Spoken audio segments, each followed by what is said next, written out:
Can, be able, could, manage, ये 4 words हैं जो अक्सर कन्फ्यूजन का बायस बनते हैं। समझ नहीं आती कौन सा वर्ड कहाँ पे इस्तेमाल किया जाए, क्योंकि इनके जो उर्दू में मीनिंग्स भी जो बनते हैं वो काफ़ी मिलते जुलते हैं मीनिंग, और सम टाइम इनका मल्टीपल यूजेज भी होता है, तो इसलिए काफ़ी कन्फ्यूजन का बायस बनते हैं ये 4 वर्ड्स। आज हम देखते हैं इनको हम कहाँ कहाँ पे यूज़ कर सकते हैं। तो सबसे पहले आता है हमारे पास कैन।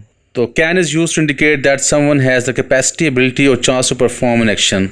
तो जब किसी कि हम एबिलिटी देखते हैं, उसकी कैपेसिटी देखते हैं कि कोई बंदा कोई काम कर सकता है या उसको मौका मिले कोई काम करने का, तो वहाँ पे हम कैन का इस्तेमाल करते हैं। 3 एग्जांपल से समझते हैं, 3 डिफरेंट एग्जांपल हैं जिससे आपको एक क्लियर कट आइडिया मिल जाएगा। सबसे पहले है can you lift this weight. यहाँ पे उसकी एबिलिटी की बात हो रही है, उसकी फिजिकल एबिलिटी की बात हो रही है कि क्या वो ये वज़न उठा सकता है। नेक्स्ट हमारे पास है we can visit the museum today, कि हम आज म्यूज़ियम जा सकते हैं, या यानी कि आज हमारे पास चांस है, मौका है, अपॉर्चुनिटी है। तो यहाँ पे चांस या अपॉर्चुनिटी की बात आए वहाँ पे भी हम कैन का इस्तेमाल करेंगे। नेक्स्ट है ही कैन प्ले चेस। यहाँ उसकी मेंटल कैपेबिलिटी है कि वो चेस खेल सकता है। He can write with both hands, कि वो दोनों हाथों से लिख सकता है।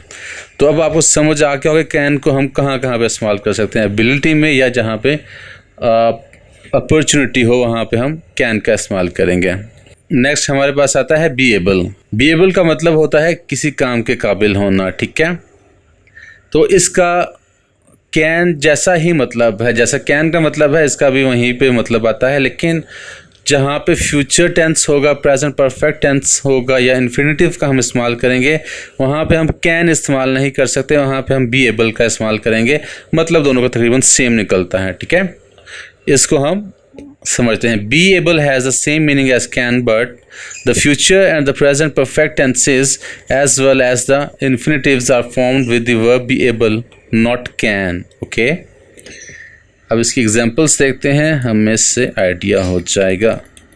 तो सबसे पहले हम देखते हैं I have been able to finish my work today. तो यहाँ पे हमारे पास प्रेजेंट परफेक्ट टेंस है, तो यहाँ पे कैन नहीं आ सकता। I can not be able या I can be able to finish my work today, तो यहाँ पे हम इस्तेमाल करेंगे I have been able to finish my work today. Okay, next आता है हमारे पास he will be able to get on time. तो जहाँ पे विल आ गया तो वहाँ पे हम विल बजाता खुद ही मोडाइल वर्ब है, तो वहाँ पे हम कैन का इस्तेमाल नहीं कर सकते हैं।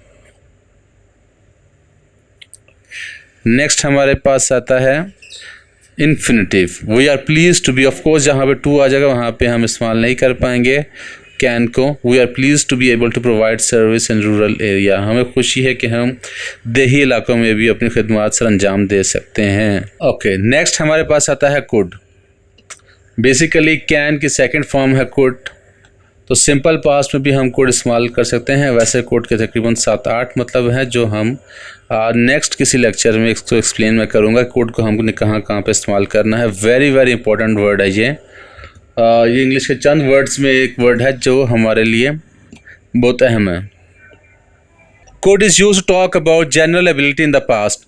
For example he could have killed me. ये एबिलिटी की बात हो रही है और पास्ट में की बात हो रही है, तो यहाँ पे हम कुड का इस्तेमाल कर सकते हैं। वो मुझे मार सकता था। आई कुडंट हेल्प हिम, मैं उसकी मदद नहीं कर सकता था। सेम एबिलिटी की बात आ गई है। It could be a better performance. अच्छा, यहाँ पे एक बहुत अहम समझने वाली है, ठीक है। कुड हम तब इस्तेमाल करेंगे जब हम पास्ट में जनरल एबिलिटी की बात करते हैं, कैपेसिटी की बात करते हैं या अपॉर्चुनिटी की बात करते हैं, बट जहाँ पे कोई स्पेसिफिक एबिलिटी आ जाए, क्लियर, या स्पेसिफिक इवेंट हो, वहाँ पे हम कुड का इस्तेमाल नहीं करते। वहाँ पे वॉज एबल या वर एबल का हम इस्तेमाल करते हैं। लाइक दिस, वॉज एबल या वर एबल का हम इस्तेमाल करेंगे जब स्पेसिफिक एबिलिटी होगी या कोई स्पेसिफिक ओकेजन होगा। ओके, इसको हम एग्जाम्पल के साथ समझते हैं। I was able to read when I was 6। जब मैं 6 साल का था तो मैं पढ़ सकता था। क्लियर, यहाँ पे हम ये नहीं यूज़ कर सकते I could be able to read when I was 6, ठीक है। यहाँ पे वॉज एबल की बात होगी क्योंकि एक स्पेसिफिक एबिलिटी की बात हो रही है। ओके, नेक्स्ट एक वर्ड आता है हमारे पास मैनेज टू। मैनेज टू हम तब इस्तेमाल करते हैं जब हम किसी स्पेसिफिक इवेंट की बात करते हैं इन द पास्ट, क्लियर, जहाँ पे कोई काम करने में हमें सक्सेस मिली हो, कामयाबी मिली हो। Okay, manage to is used when discussing a specific past event to indicate success in doing something. For example, I didn't manage to answer all the question in the examinations, कि मैं exam में तमाम सवाल हल नहीं कर सका। Clear. Next है I managed to lose weight through strict dieting, मैं सख्त डाइटिंग करके अपना वज़न कम कर लिया। ठीक है। He managed to board the train at the last minute। Okay, तो ये थे हमारे 4 वर्ड्स जो अक्सर हमें कंफ्यूज करते हैं। Can, be able, could and manage. Just मैंने आपको सब इनकी बता दी हैं टिप्स कि इनको कहाँ पे इस्तेमाल करना है। यही वो रूल्स हैं जिनकी बेस पे आपने इनको इस्तेमाल करना है। क्लियर।